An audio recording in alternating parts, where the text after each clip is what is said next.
My name is Basil Siokos, and I'm the Director of Programming for Doc NYC. Welcome to this Q&A for Welcome to Chechnya, appearing in the festival's shortlist section. Joining me is Director David France. Thank you so much for joining us, David. Well, thanks for having me, Basil. I'm just going to jump right on in with some sort of the genesis questions. I understand that the project had its origins in the July 2017 article that Masha Gessen wrote in the New Yorker. Can you tell us a little bit about how that article motivated you to pursue making a film about the topic? Well, absolutely. It's a subject that I knew something about. The headlines had circled the globe earlier in the year that this atrocity was unfolding there. And it wasn't until Masha's reporting that I learned that that really nothing was being done on an effective international political level, and that left it to this very small group of self-motivated activists to take matters into their own hands. And I guess I didn't know much about Russia. I knew a little bit about the history of queer activism there, and it seemed like this was bringing that work to a whole new level. And the risks that people were taking, that Masha exposed in their piece, was really drew my attention. So I called Masha up and said, "This is an outrage. This is kind of this tremendous moment in queer history and world history. Do you think that there'd be a possibility of doing a documentary about it?" And they said that they would help me figure it out. Your previous films are activist films in their own right. How to Survive a Plague, certainly, and The Death and Life of Marsha P. Johnson. Both of them in many ways look more towards the past. I know that the death of Marsha has some present day information in as well, but certainly they mostly look towards the past. This film has you on the front lines. Can you talk a little bit about how you prepared yourself for yourself and your crew, as well as your subjects, from a safety and security standpoint, about going into Russia and getting out of Russia with this information? It is absolutely a different kind of documentary for me, although not a different kind of reporting. In my print work, I've done frontline work in the past, but it's so much less. It draws so much less attention if you go in with a notepad than going in with a camera. So there was much for me to learn about how I might be able to do this safely. Initially, I with Masha's help, got an invitation to embed in the Safe House network that the Russian LGBT network and their partner organizations stood up there. And getting in there was relatively simple. I didn't bring a camera crew. I knew not to do that. I brought on a local producer from Moscow, a well-known documentarian in his own right, Askold Kurov, to help me set up some standards, which he knew instinctively and through his experience. But I immediately realized that the risks were going to be much broader than just getting in and out of a building. And the first place I turned for help was to Doc Society and Jess Search there, who I've known for a number of years, was spearheading an initiative called Safe and Secure, to set standards for protocols for the industry, for the documentary filmmakers, on protecting oneself, protecting one's subjects, how to work in dangerous environments, how to move footage safely from place to place. And the timing was really good for us to begin this conversation. They had made certain advances in developing protocols, but were very interested in working with us in kind of a real life experience to test those protocols, to stretch them, to amend them in ways that would address a real life situation. And one of the many lessons that we learned together, one of the first ones was to bring in outside security firms to have them address there were really three issues that we encountered, and I think that any production might of this sort. One was to not expose the safe houses, et cetera. The second was to make protective protocols for crew as we traveled in and out of places. And the third was to protect the data. So we had a data firm that gave us protocols as well, and we would work with these firms, each one of them, before any one of our filming missions, about understanding what the specific risks were and how to anticipate them. The second really big lesson, and I think this is really key, was to hire a criminal defense attorney on retainer in any city we were traveling in. So although we never had to call on anybody, the idea that people knew the minute we set foot into a town, the minute we set foot out of a town, that there were people right there waiting for us, knowing where we were on GPS, tracking us, and making sure that if we needed immediate kind of urgent surgical response, that they would be there to do it. And just so people are clear, because of Russia's infamous anti-LGBTQ laws since Putin came into power, basically, the gay propaganda law in the 2013, and there obviously been more recent measures against same-sex marriage and things like that. As a foreigner, if people knew what you were up to, could you be held accountable in the Russia's courts for making Russian propaganda? Like, what would you face other than the potential of violence, obviously, which is a huge deal, but legally, what could you have faced?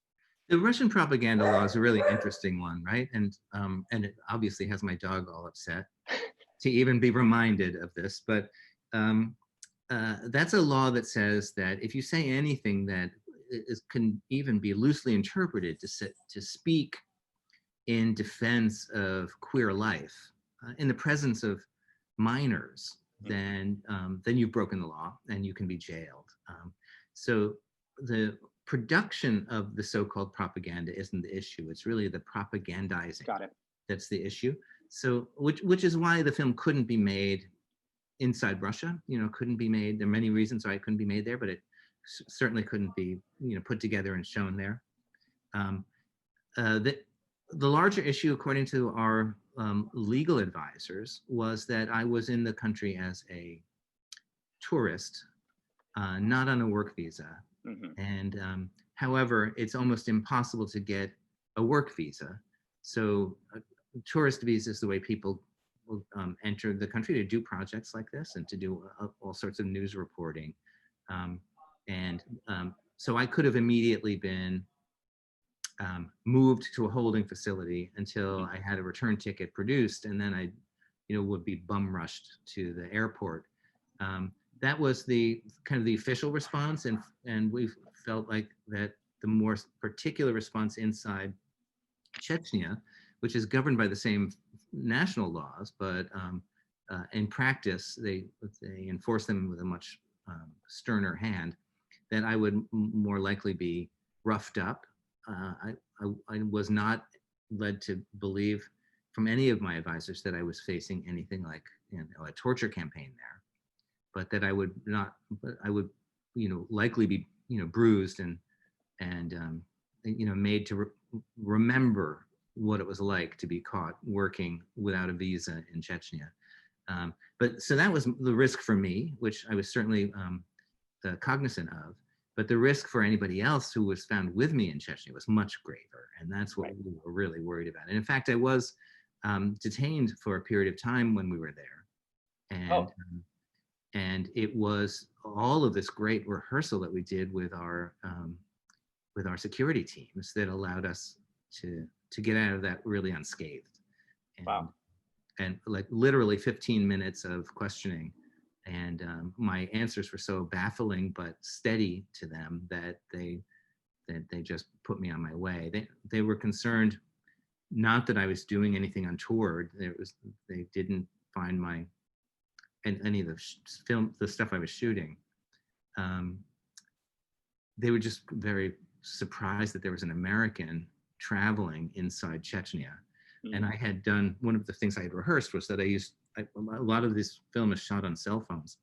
I had two phones, one that I was filming the film with, and the other I was filming my, so-called tourist documentation on. And when I was brought in, I was able to leave behind.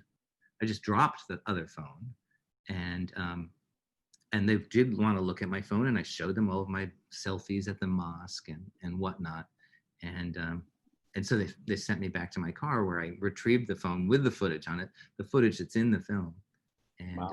we made our way. Wow, that's crazy. Well, so and obviously you mentioned the larger issue would have been your subjects and if they would have been identified. So I'd love to hear more about the facial disguising technology that Mm. was developed and used for the film. Just how is it involved? How involved was it for you, and how long did it take, and who was involved in terms of the faces that were used to disguise the subjects? Well, so there are 23 faces that we had to cover in the film. They cover over 80 minutes of the film, has at least one face in the frame. So it was a large undertaking, and it was one I really had no idea what I was doing, which is like my practice of documentary filmmaking is to take on things I have no idea what I'm doing. um, and and I get in trouble a lot for doing that. And this one, it actually seemed like I had painted myself into you know,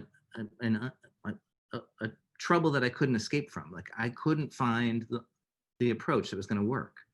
I knew I didn't want to make an audience sit through 80 minutes of blurred and pixelated faces. I knew I wanted to tell a story that was faithful to the emotional journeys of the people who are in the film. I had promised them that I would find a way for them to, um, regain their voice and to be able to narrate a story powerfully and convey to the audience what it was like to be them. And I could find nothing that would allow that to happen. We were almost finished with the edit, and we said at one point we were at Sundance, had us in for the edit lab. Quietly, they did a one-off for us. And one night over dinner, I remember Tyler Walk, the editor, saying that he was really afraid that no one was ever going to see our film, that we would never be able to do this in a way that would satisfy, and that we would just spend the rest of our lives trying to find that way. And it wasn't until, and so that was the lengthy process, was the R&D, and Right. it all was dead ends. And then somebody came to us and suggested that it would be possible to do this thing that Hollywood has done. We're not the first people that moved one face onto another. If you think about Margot Robbie, for example, in I, Tonya, ice skating, well, the majority of that was her face glued onto somebody else's body as they were doing their double camels or whatever they were called. And that, in fact, this VFX artist, Ryan Laney, said he thought he could program it. He could build the software to automate this, to make it affordable. That's what that approach was. We didn't invent it, but no one had tried it before at this resolution and at a movie at this scale before, because it couldn't be automated, and you couldn't afford to have the artists go in there and do that on a frame by frame basis. Right. So once he showed us an example, we knew for the first time that we had met the standard of disguise that we were looking for. We kept calling it the standard where even their own mothers wouldn't recognize them. So we got there, and we also promised everybody in the film that we would bring them back our proposals to them, so that they were a partner with us in the disguise decisions. We knew we had something that we could bring to them. We just didn't know if we could afford it. This guy said, like, give me a month or 6 weeks, Ryan Laney. Let me see what I can do. And he came back and said, yes, we can do this. We can do it through AI and deep machine learning.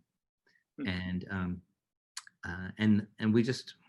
we had very little choice. So we took him at his word. And that started about a 10.5-month process. We had already locked picture. So that, because we didn't want to spend a moment on a frame that was not going to be in the picture. And then we waited. We waited for the little bell to go off and the oven door to open and see what we had. And it was pretty amazing what he was able to accomplish.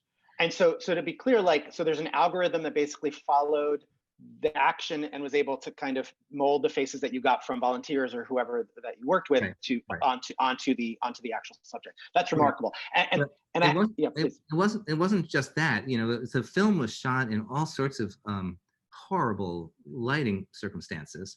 So when we recruited the people to come and lend their faces, and we went to groups of activists, mostly queer activists, who had we have discovered through their Instagram feeds and whatnot, people who had made statements about what was happening in Chechnya or what was happening in Russia or queer refugee issues. And when we thought we had a good match for one of our characters, we would reach out to them and say, can we have a very confidential conversation with you about this? And we asked them to come and join us as activists. This is really a literal act of activism to put your face between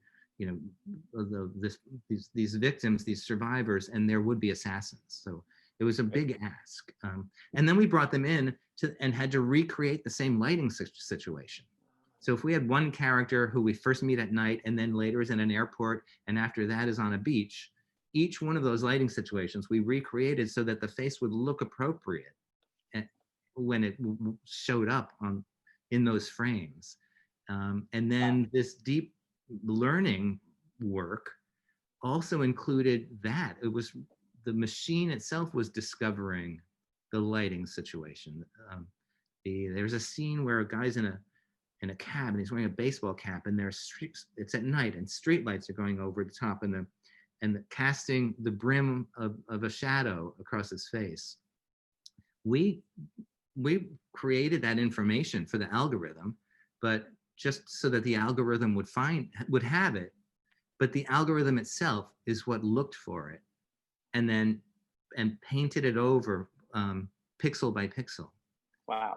In the frames as necessary. And these are people who are being followed by me with a cell phone. Right. People whose faces are turning away from camera. So how to keep how to keep that face on as they were turning away was really tough. And we had to build this really massive data set in order for the machine to be able to accommodate that. Well, one of the things that I love about it, I mean, obviously it is, as you said, a necessary thing, but it's also a moment of activism for those that lent their faces. But you also use it in a narrative way as well, which is really quite brilliant in that reveal at the press conference with Maxon. Is that something that you knew that you were going to, like, at what point did you know you were going to do that? Like, have that big reveal of the fake face, the disguised face, right, moving away and revealing his real face? Well, it was my first instinct was to do it that way. And although we did continually have conversation about it, I didn't want the audience to feel like I was in any way diminishing this story by adding too much attention to a cinematic moment. So I was worried about that. But I also felt that it was important for people to know that his life was just as much in danger as anybody else's. And if you see other people wearing false faces and him not, that might tell you something that would kind of break your relationship to that character and to that history. So we went ahead and disguised him like everybody else. And then when it comes to the moment where he steps forward himself in the film and comes out and really, owns his face and his real name and his story, that's when we discovered that by removing his face there, you really, it helps you see the vulnerability that he's chosen. Right. And it's a celebration really of his heroic act, I think. And I think you might have felt that, certainly would have anyway. I did the day that he had the press conference. But I think that there's a moment that the editorial technique allows us to really drive it home. Yeah, I think it's the absolute right move because it underscores just that we have been watching these people that are in danger, and that he is taking this very, very courageous move to put himself in even more danger.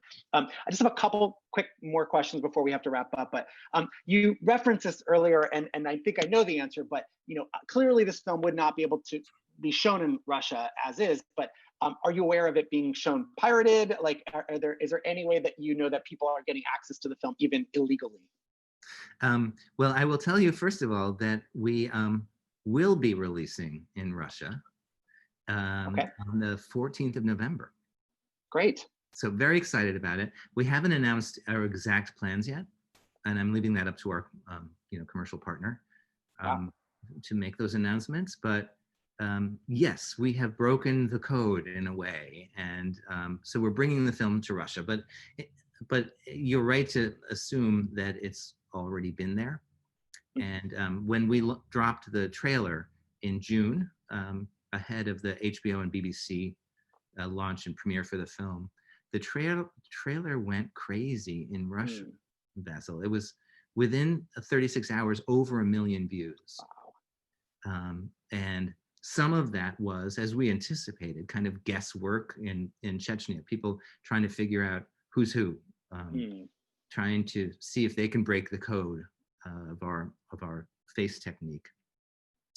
But a lot of that, I think most of that, are people who just want to know what's happening in Russia in an unfiltered way. The news is so bad there. I mean, it's so controlled, so right. censored, so manipulated that I think the queer community in Russia knows what's happening in Chechnya, but how do they get that information? Where do they get that information? If anybody publishes about it, even on a website, they break the anti-propaganda laws. And Right. so there's that. And then after that, the film itself once it dropped on BBC, then it got picked up on social media sites in a pirated form. And it went to number 7 on the lists in Russia, all the Wow. while doing a kind of a cat and mouse chase with the takedown notices. And so now it's taken down there, but that has allowed us to be able to go with some authority to commercial distributor and say, people want to see this film. Right. For sure. People in Russia are desperate to see this film, and we could be heroes in bringing it out to them. So I'm excited that we're going to be able to do this. I'm glad to hear that. I had no idea. That's fantastic news. Uh, can you talk about how the pandemic has impacted extraction efforts? You have updates from the key activists about how their work is going? Yeah, absolutely. It's one of the most draconian lockdowns in the world took place in Chechnya. Ramzan Kadyrov, the governor there, was diagnosed with COVID, and he survived, and came out angry from the hospital, and the lockdown included sending like a literal lockdown. No one left home, and he filled the streets with his security forces with lead pipes, instructed to beat people, in some cases to death, if they violated this curfew, this 24-hour curfew. So it obviously made things impossible. There were some extractions that were planned that were foiled as a result of this, which was very terrifying. We were following very closely some of those campaigns, and trying to help. This is kind of a story like I've never worked on before, where you don't just parachute in and tell a story and then and make your escape. So we were helping with funding, and matching funders to their needs as they were trying to keep people safe in hiding, sometimes like literally underground in Chechnya, while they were trying to find ways to get people out, working on what they were calling self-extractions, people walking through the forest to get out of Chechnya, where they'd be met on the other side by the activists. And so that part has been really difficult. So far, everybody that they were working with before and have been working with since has been kept safe. But it is ongoing work, and the perils haven't stopped, and it's made both more difficult, but also more safe in certain ways by the presence of the film. The activists needed to be exposed in a big way so that authorities couldn't move against them individually without knowing that there's going to be a big reaction. But that has also raised the alert level in Chechnya for, anything that looks like queer activism. One of the interesting kind of backlashes that we got was a 40-minute news documentary on Chechen television, on Grozny TV, exposing the disinformation campaign around Welcome to Chechnya. It was entirely focused on Welcome to Chechnya, trying to pick apart its various parts, saying this didn't happen, that didn't happen, this couldn't have happened.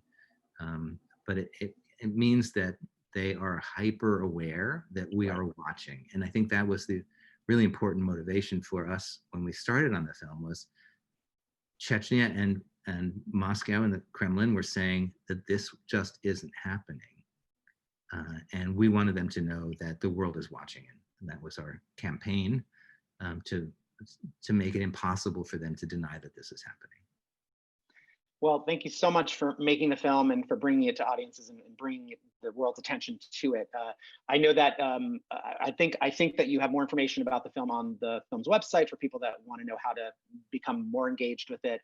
So that website is welcometochechnya.com. So people should definitely check that out. We do have to bring this to an end, but David, thank you so much for this conversation. Really fascinating information about the behind the scenes of making the film and the important work that these people are doing. Thanks for being part of Doc NYC.